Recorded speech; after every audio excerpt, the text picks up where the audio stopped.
بسم اللہ الرحمن الرحیم۔ ایک دفعہ کا ذکر ہے کہ ایک باز شکار کی تلاش میں پھر رہا تھا۔ اچانک اس کی نظر نیچے پڑی تو دیکھ کر بہت حیران ہوا کہ ایک شیر ایک بکری کو اپنی پشت پر بٹھا کر سیر کروا رہا ہے اور تازہ تازہ گھاس بکری کو خود کھلا رہا ہے۔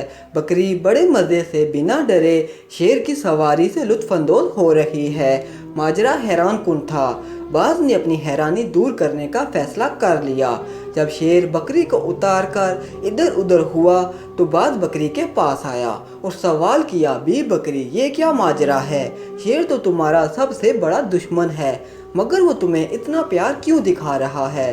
بکری مسکرائی اور بتایا کہ ایک دفعہ دریا میں سیلاب آیا اور بہت سے جانور بہہ گئے، ان میں یہ شیر بھی تھا جو اس وقت ایک چھوٹا بچہ تھا اور ڈوبنے کے قریب تھا۔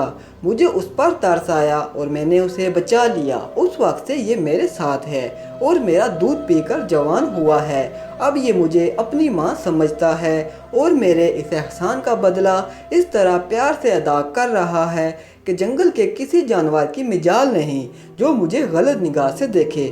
یہ اسے چیڑ پھاڑ دیتا ہے جو مجھے تنگ کرنے کی کوشش کرے۔ باز نے حیران ہو کر پوچھا کہ بی بکری، کیا احسان کرنا اتنی اچھی بات ہے؟ بکری بولی، بالکل، بہت اچھی بات ہے احسان کرنا، مگر احسان بھی دیکھ کر کرنا چاہیے۔ ابھی بات ہو ہی رہی تھی کہ شیر آ گیا اور باز پوری بات سنے بغیر اڑ گیا۔ کچھ دن گزرے، باز نے ایک چوہے کو دیکھا جو برفیلے پانی میں ڈوب رہا تھا۔ باز کو بکری کی بات یاد آ گئی اور تیزی سے نیچے آ کر چوہے کو پانی سے نکال لیا۔ چوہا سردی سے مرنے کے قریب تھا۔ باز اسے ایک چٹان پر لے گیا اور اپنے پروں سے ڈانپ لیا تاکہ چوہے کو گرمی ملے اور وہ ٹھیک ہو جائے۔ اس دوران باز کی آنکھ لگ گئی اور چوہے کو ہوش آ گیا اور چوہے نے باز کے سارے پر کتر ڈالے اور خود 9-2-11 ہو گیا۔ باز کی آنکھ کھلی تو حالت دیکھ کر ہوش اڑ گئے۔ باز کسی نہ کسی طرح گرتا پڑتا غصے کی حالت میں بکری کے پاس پہنچا اور سارا ماجرا بیان کیا۔ بکری بولی، تم نے میری پوری بات نہیں سنی تھی اور اڑ گئے تھے۔ میں نے آخر میں کہا تھا احسان اچھی چیز ہے مگر دیکھ کر کرنا چاہیے۔ میں نے ایک شیر پر احسان کیا تھا جو جنگل کا بادشاہ ہے، بہادر اور طاقتور ہے، اعلیٰ ظرف ہے، اور اس نے میرے احسان کا بدلہ بھی اعلیٰ ظرفی سے دیا۔